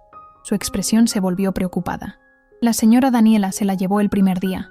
Dijo que necesitaba actualizar la base de datos. Cuando le pregunté si la devolvería, se rió y dijo que ya no sería necesaria. Esa libreta contenía información valiosa. Nombres, teléfonos, direcciones, precios negociados, fechas de entrega habituales. El resultado de décadas construyendo relaciones con artesanos en todo el país. No te preocupes, dije notando su angustia. Tengo una copia en casa. Otra mentira. No tenía ninguna copia, pero tenía algo mejor. Memoria. Recordaba perfectamente cada nombre, cada contacto importante. Podría reconstruir esa red con algunas llamadas. Esa noche, en la tranquilidad de mi casa, comencé a hacer precisamente eso. Llamé a don Mateo, a la familia Gómez, a doña Josefina. Todos expresaron alivio al saber que yo seguía al frente del negocio y compartieron historias similares. Miguel o Daniela los habían contactado, afirmando que yo estaba incapacitada y que ellos asumirían el control. Ninguno les había creído completamente. 30 años de relaciones comerciales honestas no se desvanecen con unas cuantas mentiras. Mientras reconstruía meticulosamente mi libreta de contactos, sentí una extraña paz. Cada nombre recuperado, cada relación reafirmada, era una victoria pequeña pero significativa. El timbre sonó, interrumpiendo mi tarea. Era casi medianoche. Una hora inusual para visitas. Cautelosa, miré por la mirilla antes de abrir. Miguel estaba de pie en el portal, solo. Su rostro mostraba una mezcla de rabia y desesperación que nunca había visto antes. «Abre la puerta, mamá», exigió golpeando con fuerza. «Tenemos que hablar». No respondí. En cambio, tomé mi celular y activé la grabadora, colocándolo en el bolsillo de mi bata. «Sé que estás ahí. Abre de una vez». Su tono me alarmó. No parecía estar en pleno uso de sus facultades. ¿Habría bebido? ¿O simplemente estaba consumido por la rabia de ver sus planes frustrados? «Vas a arruinarlo todo, ¿lo sabes? Todo lo que Daniela y yo planeamos. El negocio iba a crecer, íbamos a modernizarlo, pero eres demasiado terca para verlo». Sus golpes en la puerta se intensificaron. Los vecinos comenzarían a notar el alboroto pronto. Puedes quedarte con tu maldita tienda de artesanías anticuadas, pero la casa es diferente. La necesitamos para el bebé. ¿No te importa tu propio nieto? Mi nieto. El arma emocional perfecta, pero ya no funcionaría conmigo. «Abre la puerta o la derribaré, te lo juro», amenazó, su voz quebrándose por la rabia. En ese momento, las luces de una patrulla iluminaron la calle. Alguien, probablemente doña Carmela, cuya ventana daba directamente a mi entrada, había llamado a la policía. 2 oficiales se acercaron a Miguel, quien inmediatamente cambió su actitud, intentando parecer calmado y razonable. «Buenas noches, oficiales. Solo intento hablar con mi madre. Estoy preocupado por ella». «Tenemos reportes de alteración del orden público, señor», respondió uno de los policías. «¿Tiene identificación?». Mientras Miguel buscaba su cartera, abrí ligeramente la puerta. «Oficiales, buenas noches. Este hombre es mi hijo, pero no es bienvenido en mi casa en este momento. Existe una investigación en curso por intento de fraude en mi contra, con expediente en la fiscalía». Les mostré la copia de la denuncia que Javier me había aconsejado mantener a mano. Los oficiales la revisaron y asintieron. «Señor, le vamos a pedir que se retire. Si desea hablar con su madre, deberá hacerlo a través de canales legales, considerando la situación». «Es una mentira. Ella está confundida. Tiene demencia», gritó Miguel, perdiendo nuevamente la compostura. «Señor, si continúa alterando el orden, tendremos que llevarlo a la comisaría», advirtió el segundo oficial. Finalmente, tras lanzarme una última mirada cargada de odio, Miguel se marchó escoltado por los policías hasta la esquina. Cerré la puerta, temblando ligeramente. La grabación en mi teléfono había captado todo: las amenazas, las mentiras, el intento de forzar mi entrada. Una prueba más para el expediente que Javier estaba construyendo. Mientras regresaba a la mesa donde había estado reconstruyendo mi libreta de contactos, noté que mis manos ya no temblaban. El miedo había sido reemplazado por una determinación tranquila. Mañana instalarían las nuevas cerraduras y las cámaras de seguridad. Mañana continuaría recuperando lo que quedaba de mi inventario. Mañana seguiría reconstruyendo lo que Miguel y Daniela habían intentado destruir. Y lo haría sin rabia, sin deseos de venganza, solo con la serena certeza de que nadie, ni siquiera mi propio hijo, tenía derecho a arrebatarme lo que había construido con tanto esfuerzo. Una semana después, la tienda había recuperado gran parte de su aspecto habitual. El inventario saqueado había sido parcialmente restituido gracias a la orden judicial, y los artesanos, informados de la situación, enviaron nuevas piezas para reponer lo que faltaba. Incluso don Francisco, el maestro alebrije de Oaxaca, me envió una pieza especial, un jaguar con alas desplegadas, simbolizando la resistencia y el renacimiento. Rosita había vuelto a su puesto, más leal que nunca después de disculparse entre lágrimas por haber permitido que Miguel y Daniela la manipularan. «Tenía miedo de perder mi trabajo, doña Lupita. Me dijeron que usted ya no estaba en condiciones de administrar el negocio. Lo importante es que ahora estamos juntas nuevamente», le había respondido, sin guardarle rencor. El miedo podía hacer que las personas tomaran decisiones equivocadas. Yo lo sabía mejor que nadie. Era domingo, el día que tradicionalmente Miguel y Daniela venían a comer. Por primera vez en años, no había preparado nada especial. No habría chiles rellenos ni mole. No había peleado con las masas de maíz para hacer tortillas caseras. No había comenzado a cocinar al amanecer para que todo estuviera perfecto para su llegada. En cambio, estaba sentada en mi sala, vestida con mi mejor traje, el mismo que había usado en la fiscalía, esperando una visita muy diferente. El timbre sonó puntualmente a las 11, la hora acordada. Javier estaba acompañado por una mujer de mediana edad con expresión serena y profesional. «Buenos días, doña Guadalupe. Le presento a la licenciada Mariana Cortés, mediadora familiar certificada por el Tribunal Superior de Justicia. Ella facilitará la reunión de hoy». Les ofrecí asiento y café, que la mediadora aceptó con una sonrisa amable. «¿Ha recibido confirmación de que su hijo asistirá?», preguntó mientras consultaba su reloj. «Sí, acordamos reunirnos a mediodía. Siempre son puntuales para la comida dominical». Mientras esperábamos, repasamos nuevamente los términos que yo estaba dispuesta a aceptar para resolver el conflicto sin llegar a juicio. No eran negociables, pero tampoco buscaban castigar. Como había dicho a Javier desde el principio, no quería destruir a mi hijo, solo protegerme. A las 12 en punto, el timbre sonó nuevamente. Miguel y Daniela estaban en la puerta, ambos vestidos formalmente como si acudieran a una reunión de negocios en lugar de la comida familiar habitual. Miguel sostenía un pequeño ramo de flores, un gesto superficial que no concordaba con su expresión tensa. «Pasen», los invité con formalidad. «El licenciado Mendoza y la mediadora, licenciada Cortés, ya están aquí». La sorpresa en sus rostros fue evidente. Claramente esperaban encontrarme sola, vulnerable a sus manipulaciones, o, quizás, dispuesta a perdonar y olvidar por el bien familiar. «Mamá, no sabía que habría más personas», comenzó Miguel, claramente incómodo. «Pensé que sería una comida normal, para hablar en privado». «Ya no hay nada privado que hablar entre nosotros», respondí con calma. «Cualquier comunicación será a través de nuestros representantes legales, como me indicaste que preferías cuando amenazaste con declararme incapacitada». Daniela se adelantó, su mano instintivamente sobre su vientre ligeramente abultado. «Señora Guadalupe, creo que todos hemos actuado precipitadamente en los últimos días. Por el bien del bebé, deberíamos intentar resolver esto como familia». «Por el bien del bebé», repetí lentamente. «Es precisamente por lo que estamos aquí.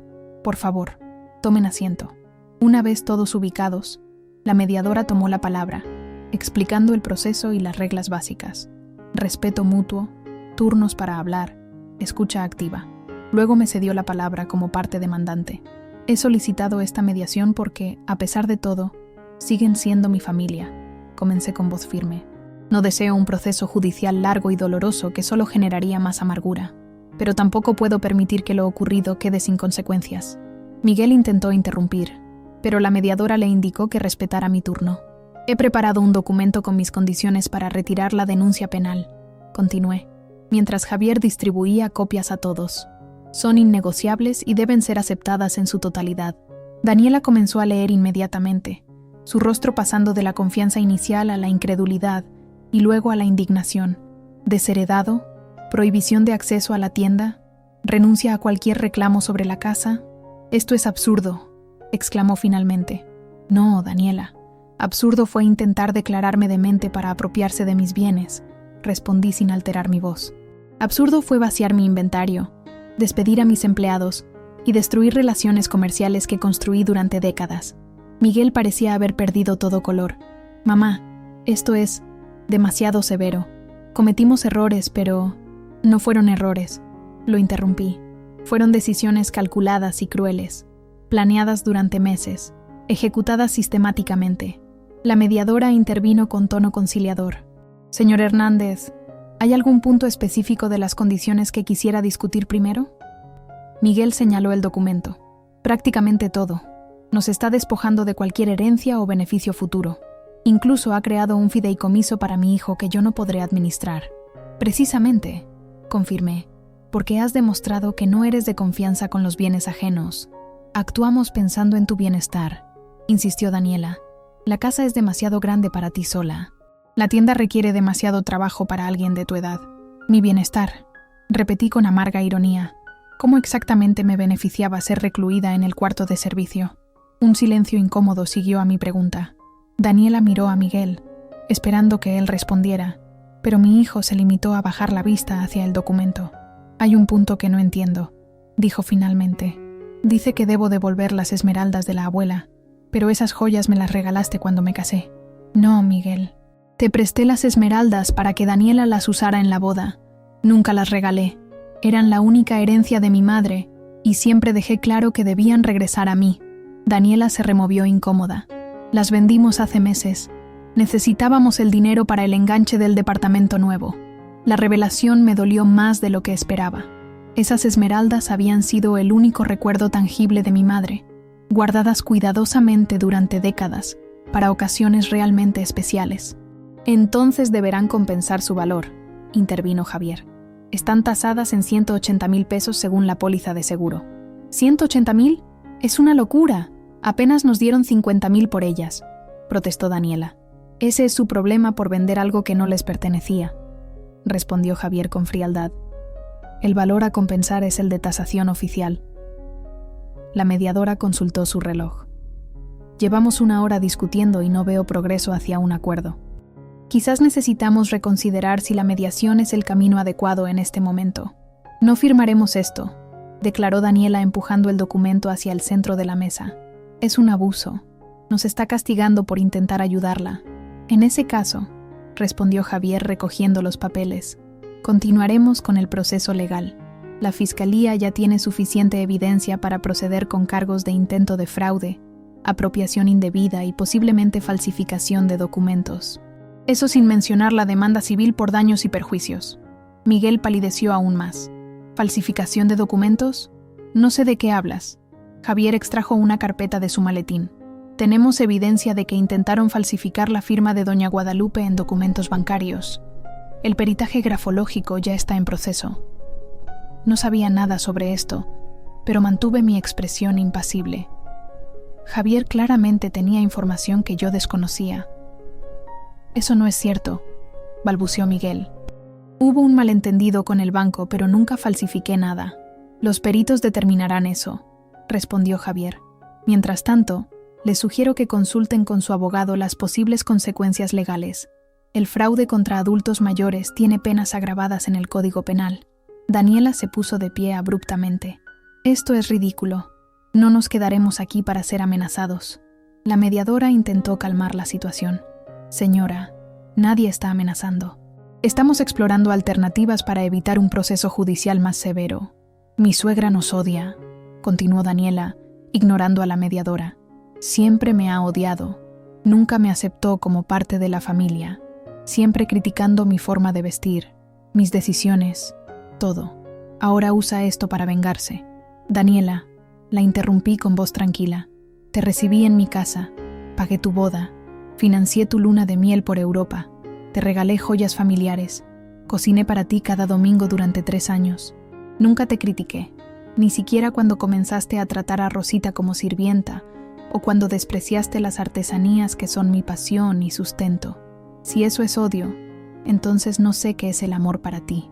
Miguel, quizás entendiendo finalmente la gravedad de su situación, adoptó una estrategia diferente. Mamá, reconozco que actuamos mal, nos dejamos llevar por la ambición y la impaciencia, pero somos tu familia, tu único hijo, tu nieto que viene en camino. ¿De verdad quieres romper completamente con nosotros? Era la pregunta que había estado esperando, la que me había mantenido despierta durante noches enteras. No, Miguel, no quiero romper completamente. Por eso ofrezco esta alternativa a la denuncia penal. Por eso he establecido un fideicomiso para mi nieto, a pesar de todo. Pero tampoco puedo permitir que permanezcan en mi vida como si nada hubiera pasado. La confianza se rompió y, como bien sabes, algunas cosas, una vez rotas, no pueden repararse completamente. Un silencio pesado cayó sobre la habitación. La mediadora miró a cada uno, evaluando la situación. Propongo un receso de 15 minutos, sugirió finalmente, para que todos puedan reflexionar sobre sus opciones. Mientras Miguel y Daniela salían al jardín para hablar en privado, me quedé en la sala con Javier y la mediadora. Señora Guadalupe, dijo la licenciada Cortés con voz amable, ¿está completamente segura de sus condiciones? Son bastante severas, especialmente considerando el vínculo familiar. Precisamente por ese vínculo es que ofrezco esta alternativa, respondí. Cualquier otra persona que hubiera intentado lo que ellos hicieron estaría enfrentando cargos penales sin opción a negociar. Cuando regresaron, Miguel parecía haber tomado una decisión. Daniela, en cambio, mantenía una expresión de rabia apenas contenida. Aceptaremos tus condiciones, dijo Miguel sentándose nuevamente. Pero quiero añadir algo. Visitas mensuales supervisadas con el bebé. Cuando nazca. No quiero que mi hijo crezca sin conocer a su abuela. La solicitud me tomó por sorpresa. No esperaba que Miguel considerara importante mantener ese vínculo después de todo lo ocurrido. Acepto, con una condición adicional, respondí tras un momento de reflexión. Las visitas serán en terreno neutral, no en esta casa, y siempre en presencia de mi comadre Lupe o alguna otra persona de mi confianza. Me parece razonable, intervino la mediadora, visiblemente aliviada de que se vislumbrara un acuerdo. Mientras Javier redactaba el adendum al documento original, observé a Miguel y Daniela. Mi hijo parecía genuinamente derrotado, como si apenas comenzara a comprender la magnitud de lo que había hecho y lo que había perdido. Daniela, en cambio, apenas contenía su furia, sus ojos calculando probablemente cuánto dinero se les escapaba con este acuerdo. Una última cosa, dije cuando el documento estuvo listo para firmarse. Quiero que me mires a los ojos, Miguel, y me digas por qué. ¿Por qué traicionaste así a la madre que dio todo por ti? Mi hijo levantó la mirada, sus ojos encontrándose con los míos por primera vez en semanas. Vi vergüenza, arrepentimiento, pero también algo más oscuro y más triste, una debilidad fundamental que siempre había estado allí. Fue fácil, respondió finalmente con voz quebrada. Demasiado fácil creer que merecíamos más, que habías vivido suficiente, que era nuestro turno. Fue fácil justificar cada paso, cada mentira, y cuando comenzamos, no pudimos detenernos. Era la respuesta más honesta que podía esperar. No mencionó a Daniela, aunque estaba claro que ella había sido la arquitecta principal del plan. No se justificó con excusas elaboradas. Simplemente reconoció la terrible facilidad con que la ambición puede corromper incluso los vínculos más sagrados. Firmaron el documento, uno tras otro. Cuando terminaron, Javier y la mediadora también firmaron como testigos. «Espero que algún día puedas perdonarme, mamá», dijo Miguel poniéndose de pie. «El perdón es un camino largo, hijo», respondí con sinceridad. «Quizás algún día lo encuentre, pero la confianza, esa tendrás que ganártela nuevamente, si es que alguna vez es posible».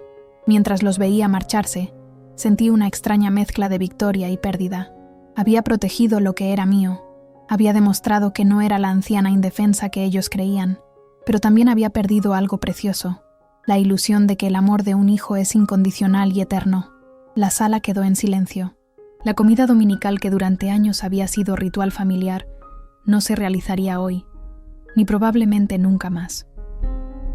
Una tradición terminaba, pero también comenzaba una nueva etapa. Una donde yo, Guadalupe Hernández, ya no sería definida principalmente como la madre de Miguel, sino como una mujer por derecho propio, dueña de su destino, protectora de su legado y finalmente completamente libre. 6 meses han pasado desde aquel domingo que marcó el final de una etapa y el comienzo de otra en mi vida. La tienda sigue prosperando, quizás más que nunca. Contraté a 2 jóvenes de la universidad para ayudar con la página web y las redes sociales, y ahora vendemos piezas a clientes de todo el mundo. Los artesanos están entusiasmados con este nuevo alcance para sus creaciones. La casa ha cambiado también. Pinté las paredes de colores vibrantes que siempre me gustaron, pero que nunca me había atrevido a usar. Convertí el cuarto que fue de Miguel en un taller donde experimento creando mis propias piezas de barro, algo que siempre quise hacer, pero nunca tuve tiempo. Algunas han resultado lo suficientemente buenas para venderlas en la tienda, bajo el nombre de Creaciones Guadalupe. Mi nieto, Santiago, nació hace 2 meses. Es un bebé hermoso con los ojos de Roberto y una sonrisa que me recuerda a Miguel cuando era pequeño, antes de que la ambición y la influencia de Daniela lo transformaran. Lo veo una vez al mes, como acordamos. Nos reunimos en el café de Doña Estrella, siempre con mi comadre Lupe presente. Miguel parece genuinamente interesado en mantener este vínculo. Daniela nunca asiste a estas reuniones, lo cual es un alivio para todos. El fideicomiso para Santiago está asegurado. Cuando cumpla 25 años, tendrá los medios para estudiar, viajar, comenzar un negocio si lo desea. Mientras tanto, he establecido una pequeña asignación mensual para sus necesidades básicas, administrada por una albacea independiente, no por sus padres. La denuncia penal fue retirada, como acordamos, pero la experiencia dejó cicatrices profundas. Ya no confío como antes. Ya no doy por sentada la lealtad, ni siquiera la de la sangre. He aprendido a protegerme, a establecer límites claros, a valorar mi independencia por encima de relaciones que pueden convertirse en jaulas doradas. Algunas noches, sentada en el patio trasero observando las estrellas, todavía siento una punzada de dolor al recordar aquel brindis navideño. Por la nueva dueña de la casa. Palabras que destruyeron en segundos décadas de sacrificios y amor incondicional. Pero esas noches son cada vez menos frecuentes. Más a menudo, me encuentro disfrutando de mi nueva libertad. La libertad de no tener que complacer a nadie, de no estar pendiente del reloj los domingos, preocupada porque la comida esté perfecta para la visita de Miguel y Daniela. La libertad de disponer de mi tiempo, mi energía y mis recursos según mis propios deseos y necesidades. He comenzado a viajar. Pequeños viajes al principio. Oaxaca, Chiapas, Puebla, visitando a los artesanos en sus talleres, fortaleciendo relaciones comerciales, que ahora son también amistades genuinas. El próximo mes iré a Perú con mi comadre Lupe, un sueño que postergué durante décadas, porque siempre priorizaba las necesidades de Miguel. Mi abogado, Javier, se ha convertido en un amigo cercano y consejero. Gracias a él, todo mi patrimonio está ahora protegido con estructuras legales sólidas. La casa eventualmente será donada a una fundación para mujeres emprendedoras, como siempre fue mi plan. La tienda pasará a manos de un colectivo de artesanos, asegurando que su legado continúe. Pero lo más importante que he aprendido en estos meses es que la traición de Miguel, por dolorosa que fuera, me liberó de una carga que ni siquiera sabía que llevaba. La carga de vivir para los demás, de postergar mis sueños, de considerar mi vida como un mero instrumento para la felicidad ajena. Ayer, mientras cerraba la tienda, un turista americano me preguntó por qué sonreía mientras acomodaba una pieza de barro negro en el escaparate. «Porque es hermosa», respondí en mi inglés limitado, «y porque es mía». No se refería solo a la pieza de artesanía, por supuesto. Me refería a mi vida, reclamada de las manos que intentaron arrebatármela. Mi vida, que a los 64 años está comenzando de nuevo. Esa noche, cuando estaba preparando una cena simple para mí, ya no los elaborados banquetes dominicales para visitas malagradecidas, sonó el teléfono. Era Miguel. «Mamá», dijo con voz cauta, «sé que no es nuestro día de visita, pero Santiago dijo su primera palabra hoy. Fue abuela». Sentí un nudo en la garganta. El pequeño Santiago apenas me había visto unas pocas veces. Miguel debía haberle mostrado fotografías mías, hablado de mí. «Es hermoso», respondí, permitiéndome una pequeña grieta en el muro de protección que había construido. «Gracias por decírmelo. Te enviaré un video», ofreció Miguel. Hubo un silencio incómodo antes de que añadiera: «Te extraño, mamá. La casa no es lo mismo sin tus tamales, sin tus consejos. Daniela y yo no estamos bien. Creo que nunca entendió lo que perdimos realmente aquella Navidad». No respondí inmediatamente. Parte de mí quería consolarlo, ofrecerle el refugio materno que siempre había encontrado en mis brazos, pero la Guadalupe de ahora sabía mejor. «Lo siento, hijo», dije finalmente, «pero cada uno debe hacerse responsable de sus decisiones. Yo estoy aprendiendo a vivir con las mías. Ustedes tendrán que hacer lo mismo». Cuando colgué, no sentí remordimiento ni culpa, solo la tranquila certeza de que, por primera vez en mi vida, estaba priorizando mi propio bienestar sin sentirme egoísta por ello. Esta mañana, al despertar, pensé en cómo un solo momento puede cambiarlo todo. Aquel brindis en Nochebuena no solo reveló la traición de mi hijo, también me obligó a enfrentar verdades sobre mí misma que había ignorado durante décadas. Mi tendencia a sacrificarme excesivamente, mi disposición a dar sin límites, mi identidad construida principalmente alrededor de ser madre, de ser útil, de complacer a los demás. La traición de Miguel fue dolorosa, sí, pero también fue liberadora. Mientras me preparo para abrir la tienda, miro mi reflejo en el espejo. Veo a una mujer de 65 años con arrugas que cuentan historias de alegrías y penas, pero también veo una fuerza que siempre estuvo ahí, esperando ser reconocida. Una dignidad que nadie podrá arrebatarme. «Gracias por la lección, hijo», murmuro a mi reflejo. «Me enseñaste que incluso a mi edad, nunca es tarde para reclamar lo que es mío. Mi casa, mi negocio, mi vida». Salgo a la calle bañada por el sol mexicano. Los vendedores de flores, los niños camino a la escuela, los vecinos que ahora me saludan con un respeto nuevo en sus ojos, todos forman parte de este barrio que ha sido testigo de mi caída y mi resurgimiento. En la tienda, Rosita ya ha abierto. Está mostrando alebrijes a una pareja de turistas japoneses. Me saluda con una sonrisa cómplice. Ella también ha cambiado en estos meses. Ya no es solo una empleada, sino una socia, una cómplice en esta nueva aventura. Buenos días, doña Guadalupe. Saluda con renovado respeto. Llegó el pedido de Chiapas. Son las piezas más hermosas que he visto. Examino los textiles recién llegados, admirando la explosión de colores, la perfección de cada puntada. Pienso en las manos que los tejieron, manos de mujeres que, como yo, han enfrentado dificultades y han emergido más fuertes. Un grupo de turistas entra a la tienda. Me acerco a atenderlos con la energía y el entusiasmo que siempre he sentido por estas creaciones que representan lo mejor de mi cultura, de mi país, de mi gente. Bienvenidos a Artesanías Lupita. Los saludo con una sonrisa genuina. ¿En qué puedo ayudarles? Y mientras les muestro las piezas, les cuento sus historias, les transmito la pasión que siento por este arte, pienso en lo afortunada que soy. No a pesar de la traición, sino gracias a ella, porque me obligó a despertar, a reconocer mi valor, a reclamar mi espacio. En aquel brindis navideño, mi hijo declaró a otra como la nueva dueña de mi casa. No sabía que, al hacerlo, me estaba devolviendo el verdadero título de propiedad sobre mi existencia. Ahora soy dueña de mí misma, y no hay regalo más valioso que ese.